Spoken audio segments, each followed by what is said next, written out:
بجهاز مكافحة الإرهاب، وطوعت في زمانك إن شاء الله، وهذا الزود من عندك، تعلمنا إن شاء الله شجاعة من عندك الحين.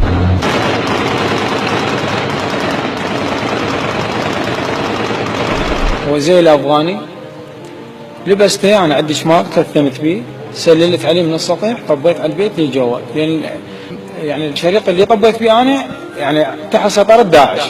فتحت الباب كانوا 2 من الدواعش واقفين، قال انت ابو منو؟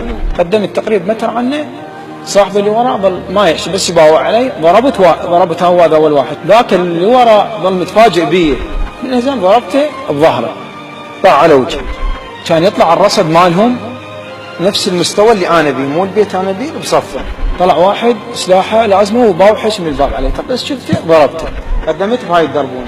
هذا الركن قعدت فيه لين سمعت اكو صوت حركه، يعني واحد جاي يمشي، وصل يمي متر بس ما تعداني، خله رجع، باوعت عليه رجع مسافه عني تقريبا 4 مترات، ضربته 4 طلقات براسه هنا. الحمد لله انا قدمت على هذا البيت اللي هو بعد انا طبيت جو بعمق انصرت، وخرت البطانيه، كانوا كثيرين يعبرون من الفتحه طبوا بالبيت، ضربتهم اثنيناتهم، واحد وقع واحد صوب، قتلتهم اثنيناتهم، صار العدد 6 ونجحت الخطه والحمد لله والشكر.